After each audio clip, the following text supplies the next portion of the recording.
Hey, c'est la vie.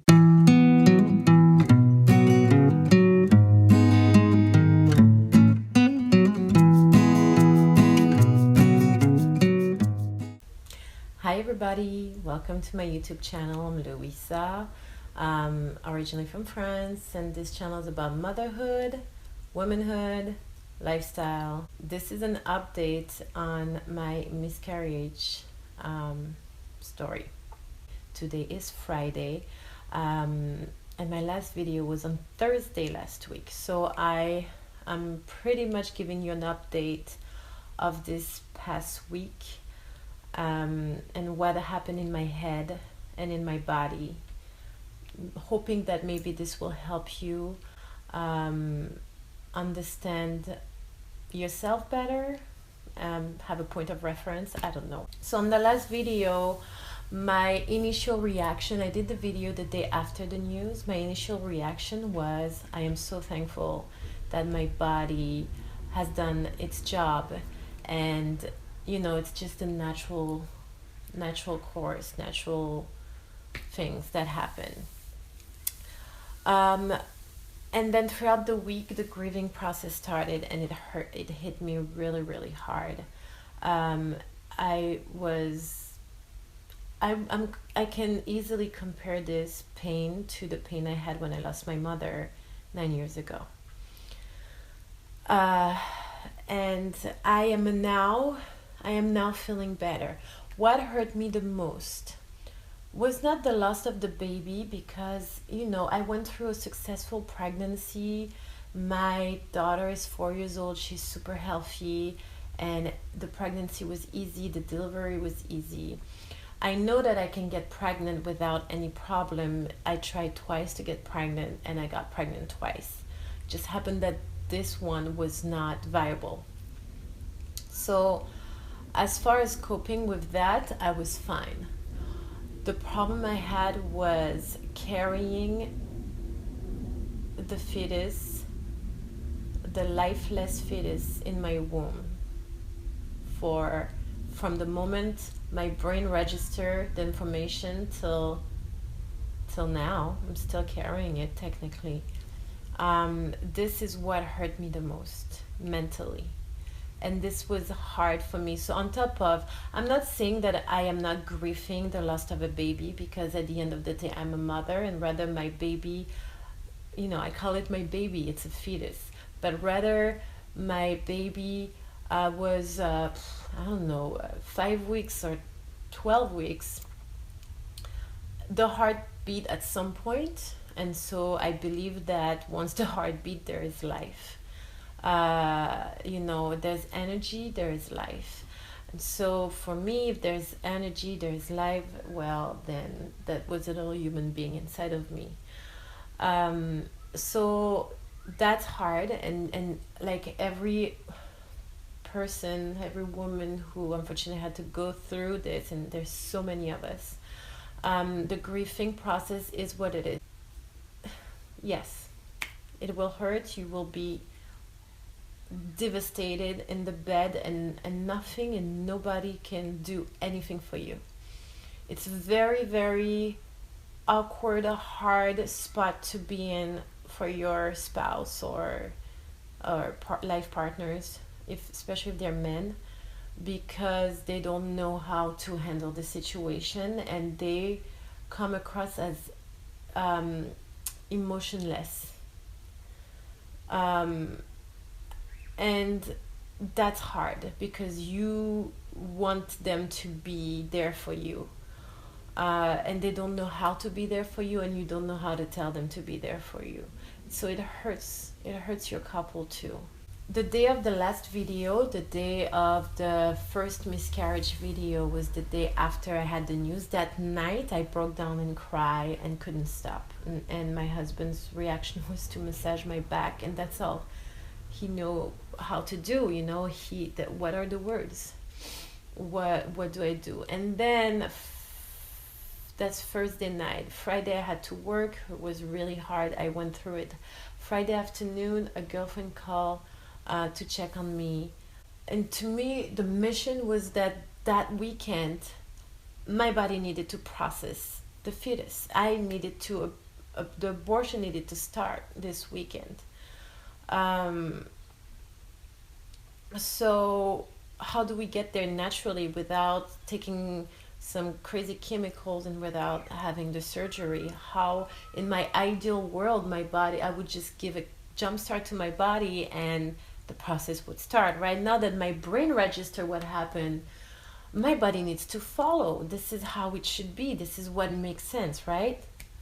Well, I learned the hard way that you don't always have control over everything and it doesn't always make sense. And it will drag you crazy if you don't let go of it. And so it did drag me crazy, and it hurt. It hurt the people that are the closest to me. It hurt my daughter and it hurt my husband. Anyway, so I went through the weekend using different herbs that we've been researching. I don't recommend you guys doing this because I don't think it's healthy. You need to know the dosage. You need to go to a naturopath or a natural doctor that will give you the exact amount of what herb to take. Dr. Google is mayhem, okay? Dr. Google will tell you to take some crazy stuff. It's just not reliable. So anyway, I tried a few herbs like black cohosh, primrose, donquay, I think it's called. Different things that were recommended from a doula, from another friend who went through it, from Dr. Google, from my friend Miss S, that did her research. And through the whole weekend, so Friday night, Saturday, Sunday, and a little bit on Monday, I was just taking all those herbs and drinking raspberry leaf tea. And yes, I did feel a few cramps here and there, but nothing. No spotting, no, everything was sealed and nobody was going anywhere. And it was dragging me crazy. Emotionally, it was really hard for me to be able to let go the way I wanted, and I needed to let go if my body was not letting go. And there was that conflict between what my brain wants and what my body is doing, and it was dragging me bananas. And that impacted my relationship with my husband, my relationship with my daughters, with my daughter, I only have one, the way I interacted with her. When you're in a very bad, low mental space, it's hard for you to be that loving, caring mother. And it hurts. I think what would make me more emotional today, looking at this situation, is not so much the fact that I lost a baby. Yes, that's hard, but like I said, I trust my body. My body did what was needed to do, and I'm very thankful for that. What hurt me the most, apart from the struggle between wanting to let it go and not being able to letting go of it, what hurt me the most is my relationship with my daughter. That innocent little baby 4-year-old little baby, who didn't ask for any of this, is now dealing with a mother who is such a bitch. At least my definition of being a bitchy mother.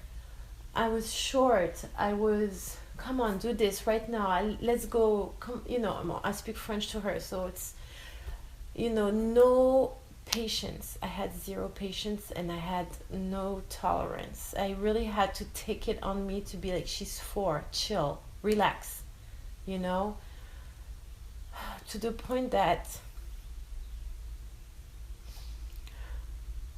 on Sunday afternoon, see, this is what makes me cry, that's crazy. On Sunday afternoon, Ella did something. We were in the kitchen. I was in the kitchen and finally got out of my room, and I decided to cook a big meal so that they could eat something decent and not just frozen food that they've been eating for the past day. So I baked a cake and I did some fish and veggie and so I was like, okay, let's trying to get out of the funk. And Ella was playing around in the living room, and then she did something wrong. And then she goes, I'm always doing something wrong. I'm always wrong, and I always mess thing up. I always mess thing up. That's what she said. I always mess thing up. And that hurt me so much when I heard her say that. This was a reflection of what I've been telling her for the past week or so. And that's not acceptable. I cannot. This is not the atmosphere. This is not the place I want her to be at 4-year-old. At that stage, it's very easy to see where they are in their brain. It's very easy. Just see her reaction to any frustration, or his reaction to any frustration, and you will see what mental state that kid is in. And usually she's like, "Oh, I did that wrong, but it's okay. It happens, right? Right, Mom?" And I'll be like, "Yes, Ella, sometimes you make mistakes, but you have to make sure not to repeat them, you know?" And this time she was like, "I'm always doing something wrong. I'm never doing right. It's always my..." I can't... And at that point in my head, it was like, I can't be that person. I cannot be that person. I have to get my shit together. And it needs to happen sooner than later because I'm hurting my baby and I will not allow this to happen. My light at the end of the tunnel was that sonogram appointment that I had at the radiology place. And that sonogram happened, it was scheduled for Tuesday. The problem is that Tuesday, and that's when you're like, really? Tuesday was a huge snowstorm. It's not huge, but there was a nice snowstorm, strong enough to have school closed and the radiology place closed, so I had to reschedule. And here I was crying on the phone with the radiology place, like, "You don't understand, I need this appointment." Like, I was a mess on the phone, crying. The dude on the other on the phone was like, "All right, I need you to calm down. I totally understand." Trying to make me feel better.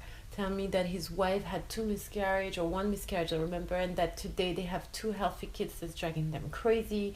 And so I laughed and cried at the same time. And he was like, "Listen, I have an appointment for the following day. It's yours." I'm like, "Thank you so much." So on Wednesday at 2 p.m., I went to my appointment and we did the sonogram. And that was the day before yesterday. Wednesday, we do the sonogram, and I get in there, and the lady asked me when was my last period. I tell her December 31st, and she's like, "Okay, so you're pregnant." And I'm like, I don't know. Am I? It's hard to answer that question when you're in that situation. Am I still pregnant? I don't know. I don't think so, but my body does. I don't know. But so then I explained to her, we did the first sonogram and there was no heartbeat, so that's why I'm here. If ever, and I told her, if ever, I know you're not supposed to tell me anything, but if ever you find a heartbeat, please let me know. And she goes, "It will make your day, right?" I'm like, "It would make my year, okay?" So we went, first she went on my lower belly, and so then she was very close to me and I could see the screen right there. So everything that she was saying I could see. And I saw the perfect little sac with the perfect little fetus inside of it, and everything looked so perfect. And then, she tries to see if she can find a heartbeat, and how I know that is because, so you have the square for the sonogram with the picture of the fetus and the sac and all that, and then underneath another longer square rectangle opens, and then the line's supposed to go like this, right? And the line went straight. And that's when I started crying. And then she patted my leg. She's like, "I'm so sorry."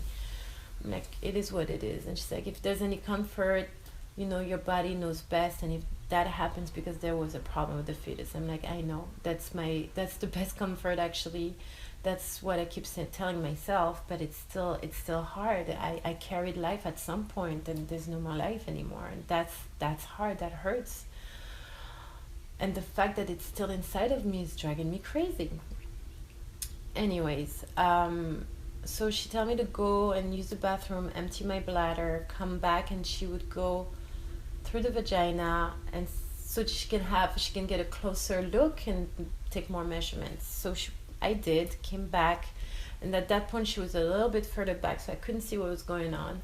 But she was kind enough to show me to show me the fetus the last time. All right, guys, this is it for part 1 on my miscarriage update. I will be posting part 2 very soon, so stay tuned. Also, in the description box below, I will be linking a playlist with all of my miscarriage videos, so you can give it a click. If you like the video, please give it a thumbs up. Let me know your comments and share it if you think it could help somebody. Don't forget to subscribe. I will see you guys very soon. À bientôt. Au revoir. Hey, c'est la vie.